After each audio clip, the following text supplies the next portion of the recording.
ભલા વિદ્યાર્થી ભાઈ બહેનો, ધોરણ 12 આંકડા શાસ્ત્રના બીજા પાઠ્યપુસ્તકમાં પ્રકરણ 5 વિકલન આની અગાઉ ભાગ 16 ની અંદર આપણે છેલ્લે સીમાંત આમદની અને સીમાંત ખર્ચ એના વિશે વાત કરી હતી અને એક દાખલાની પણ ગણતરી કરાવી હતી.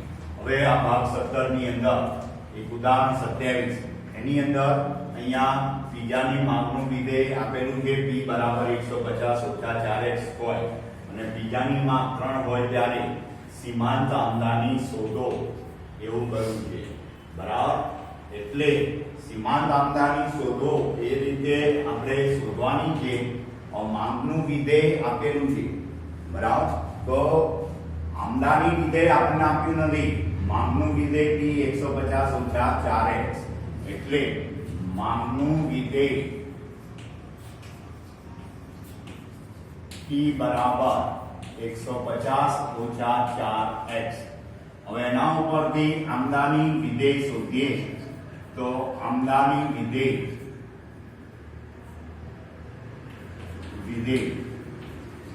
તો r તરીકે કહીએ છીએ અને r બરાબર p ગુણ્યા x. x એ શું છે? માંગ. x બરાબર માંગ. હવે p 150 - 4x એનો x જોડે ગુણાકાર 150x - 4x વર્ગ r મળ્યા આમદની વિધેય. આમદની વિધેયનું વિકલન કરીએ એટલે એને સીમાંત આમદની કહેવાય. તો સીમાંત આમદની તો આમદની વિધેય r નું x ની સાપેક્ષમાં વિકલન dr/dx એટલે આ 150x નો શું થશે? એકમાંથી એક ઘાત જશે 150x નો 0 ઘાત થશે ઓછા 2 4 ની જોડે ગુણાશે 8x નો 1 ઘાત એટલે 150x નો 0 ઘાત 1 ગુણ્યા 150 ઓછા 8x. આ શું ગયું? સીમાંત આમદની dr/dx મળ્યા.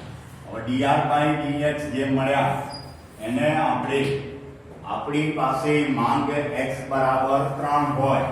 બરાબર, તો સીમાંત આમદની શોધવાની કહીએ તો dr/dx બરાબર 150 - 8x માં x બરાબર 3 મૂકતા તો 150 - 8 x ની જગ્યાએ 3 મૂકશો તો 150 - 24 એટલે 126. બરાબર, એટલે આપણી સીમાંત આમદની થઈ સીમાંત આમદની બરાબર 126 રૂપિયા. હવે એનું અર્થઘટન લખી દઈએ. અર્થઘટન કે જ્યારે બીજાની માંગ 3 હોય ત્યારે બીજાની માંગ બરાબર 3 હોય ત્યારે સીમાંત આમદની બરાબર 126 રૂપિયા. આ રીતે આપણે આ શોધી શકાય. એવી રીતના એના પછી એક બીજું પણ ઉદાહરણ જે તમને સીધું વિધેય એટલે કે અહીંયા તો સીધું વિધેય આપેલું. બરાબર, p ની કિંમત આપી દીધેલી પણ p ની કિંમત ના આપી હોય અને એના ઉપરથી અને અહીંયા માંગ આપી હતી અને કોઈ વખતે કિંમત આપી હોય અને આપણે આમદની શોધવાની હોય તો એના અંગેનું એક 28મું ઉદાહરણ છે. એની રકમ તમે ધ્યાનથી જુઓ, એના વિશે આપણે ગણતરી કરી. તો 28મા ઉદાહરણની અંદર જોઈએ કે એક વસ્તુની માંગનું વિધેય આપ્યું છે. બરાબર, માંગનું વિધેય x બરાબર 50 - p ભાગ્યા 2. જો માંગનું વિધેય આપ્યું છે, માંગનું વિધેય x બરાબર 150 - p ભાગ્યા 2 આ રીતે આપણને આપી દીધેલું છે. બરાબર. અરે એટલા 50 છે, 50 ઓછા p ભાગ્યા 2. અને એમાં એવું કહ્યું છે કે વસ્તુની કિંમત આપણને કેટલી 30 હોય. બરાબર. વસ્તુની કિંમત 30 હોય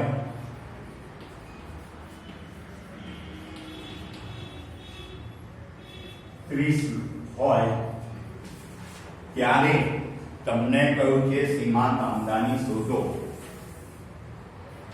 ત્યારે સીમાંત આમદાની શોધો.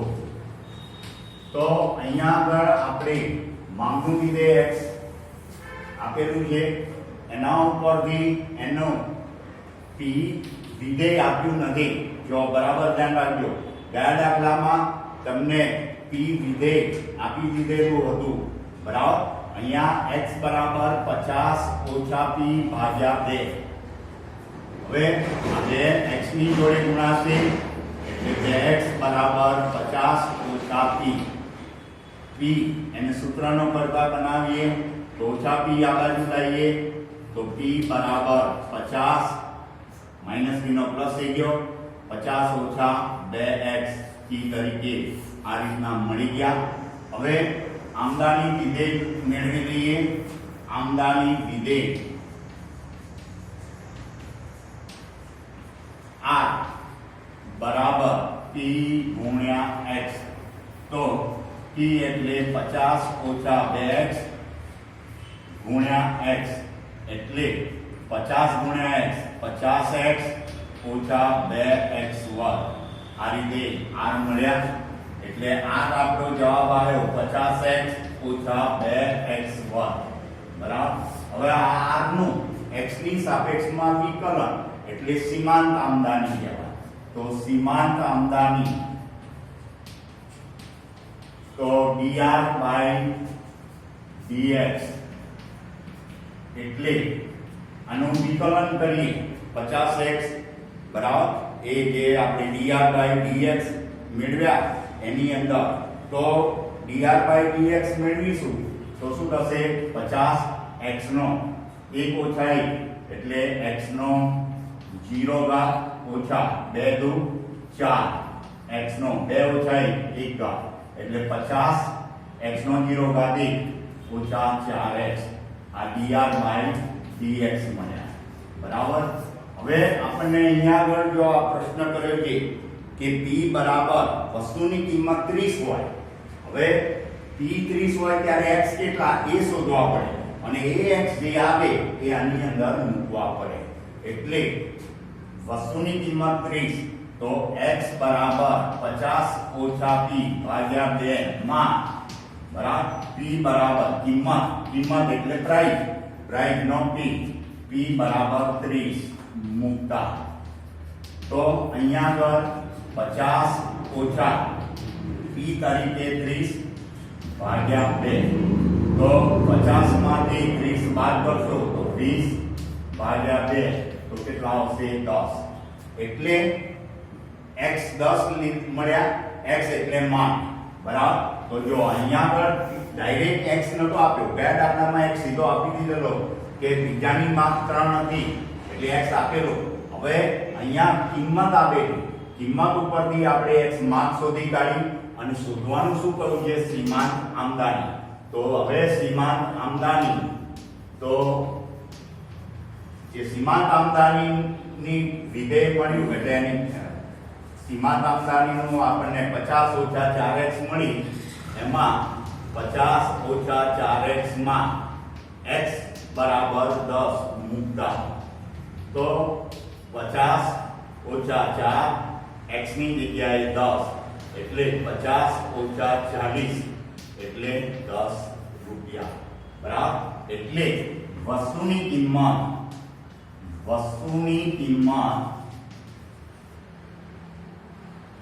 30 હોય ત્યારે સીમાંત આમદાની બરાબર 10 રૂપિયા. તો આ રીતના આપણે જો પેલા દાખલામાં આ દાખલામાં આટલો ફરક છે. અહીંયા સીધી માંગ આપી નથી. આ x એટલે ગણનમાં પણ શું કહ્યું છે રકમની અંદર માંગનું વિધેય માંગનું વિધેય આપેલું, વિધેય છે, માંગ નથી, માંગનું વિધેય આપેલું, એના ઉપરથી આપણે P ની કિંમત મેળવી, બરાબર, P નું સૂત્ર મેળવ્યું, પછી એનું પરથી એ P ને સાથે માંગ x નો ગુણાકાર કરી તો આમદાની વિધેય મળે. આમદાની વિધેય ખાસ મેળવવું પડે અને એ આમદાની વિધેયનું માંગ x ની સાપેક્ષમાં વિકલન એને સીમાંત આમદાની કહેવાય. એ વિકલન કરવાનું. ત્યાર પછી આપણે જે આ માંગનું વિધેય આપ્યું છે એની અંદર વસ્તુની કિંમત P30 મૂકી અને માંગની કિંમત મેળવી 10, બરાબર, P30 મૂક્યા, x 10 મળ્યા. હવે આપણે શોધવાનું હતું સીમાંત આમદાની. તો સીમાંત આમદાની આપણી પાસે જે 50 - 4x એની અંદર જે આ વસ્તુની માંગ 10 આવી એ મૂકી તો આપણને સીમાંત આમદાની મળી. તો આ રીતે આ ભાગની અંદર આ 27 અને 28 જેની અગાઉ સીમાંત આમદાની અને સીમાંત ખર્ચ એના વિશે સમજ આપી, એના દાખલાઓ આપણે ગણતરી કરી, બરાબર. તો આ પ્રમાણે તમારે આ ખાસ ધ્યાન રાખવાનું છે, બરાબર. હવે એનાથી આગળ આપણે વાત કરવાની છે માંગની મૂલ્ય સાપેક્ષતા. એના વિશે વાત કરીએ તો માંગની મૂલ્ય સાપેક્ષતા નવો મુદ્દો છે.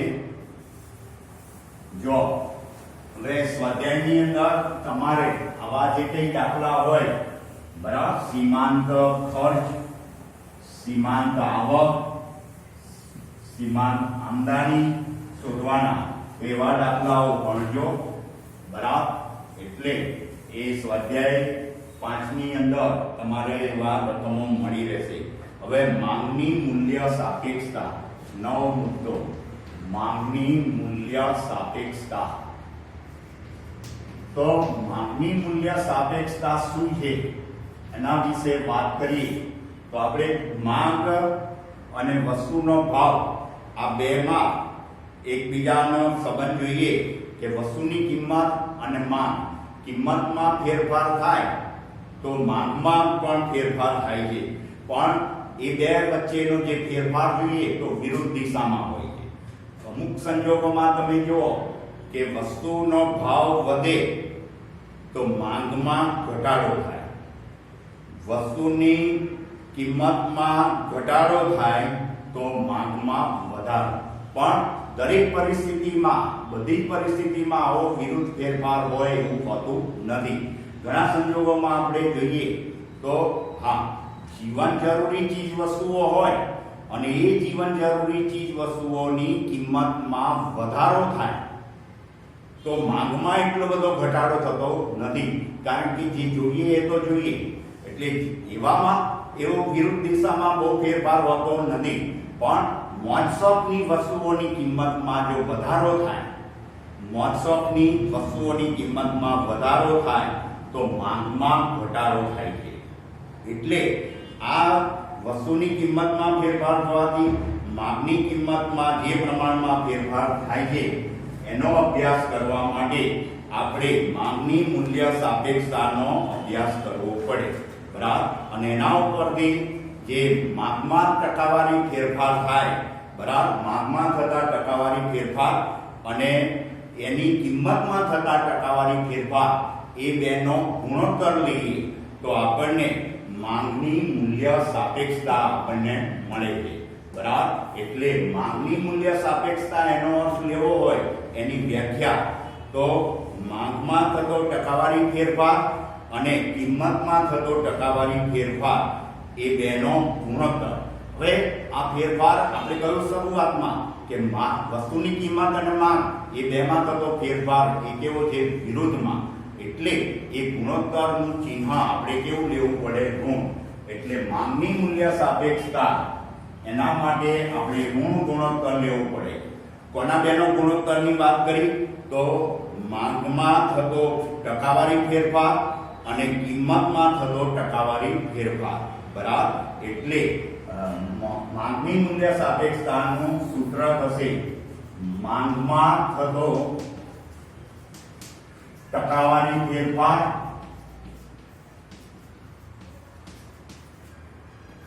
અને કિંમતમાં થતો ટકાવારી ફેરફાર એ બેનો ગુણોત્તર લીધો. માંગમાં થતો ટકાવારી ફેરફાર ભાગ્યા કિંમતમાં થતો ટકાવારી ફેરફાર અને એ ઋણ ગુણોત્તર લીધો. કારણ કે વસ્તુની માંગ અને કિંમત એમાં ઘણા ખરા કિસ્સામાં શું થાય છે કે એ ફેરફાર વિરુદ્ધ દિશામાં હોય છે. એટલે આપણે અહીંયા આગળ ઋણ ચિહ્નમાં લીધું. હવે આપણે ધારો વસ્તુની કિંમત આપણે શું કહીએ છીએ P અને એની માંગ એને x વડે કહીએ તો આપણે એનું જે માંગની મૂલ્ય સાપેક્ષતાનું સૂત્ર આપણને માંગનું વિધેય અગાઉ વાત કરી છે x બરાબર ફંક્શન ઓફ p બરાબર. x શું હતું? વસ્તુની માંગ. p એ વસ્તુની કિંમત બરાબર. તો માંગની મૂલ્ય સાપેક્ષતા એનું સૂત્ર આ રીતે થશે માંગની મૂલ્ય સાપેક્ષતા બરાબર માઈનસ p upon x બરાબર શું થશે p upon x into dx upon dt બરાબર. એટલે આ રીતના માંગમાં થતો ફેરફાર અને કિંમતમાં થતો ફેરફાર એ બેનો ગુણોત્તર બરાબર. એટલે અહીંયા આગળ વસ્તુની કિંમત અને એની માંગમાં થતો ફેરફાર એ કેવો હોય છે? વિરુદ્ધ દિશામાં છે. વિરુદ્ધ દિશામાં હોવાથી આ ગુણોત્તર કેવો લીધો? ઋણ બરાબર. એટલે સામાન્ય રીતે સરળતા ખાતર આપણે માંગની મૂલ્ય સાપેક્ષતા એક કે શેમાં લઈએ છીએ? ધનમાં મેળવીએ છીએ. એટલે ઋણ નિશાની સૂત્રમાં ઋણ નિશાની બરાબર. એટલે માંગ x અને કિંમત p બરાબર તરીકે દર્શાવીએ છીએ અને માંગનું વિધેય x બરાબર ફંક્શન ઓફ t. એટલે આ રીતના આપણે માંગની મૂલ્ય સાપેક્ષતા એના માટે શું કરવાનું? p upon x છેદમાં dx by dt બરાબર. તો આ રીતના તમારે આ વિષય તૈયાર કરવાનું છે. તો એ ખાસ ધ્યાન રાખજો. અહીંયા ઋણ ગુણોત્તર લીધો એ ખાસ ચિહ્નમાં ફેર ભૂલ થાય નહીં એ ખાસ ધ્યાન રાખજો. Thank you.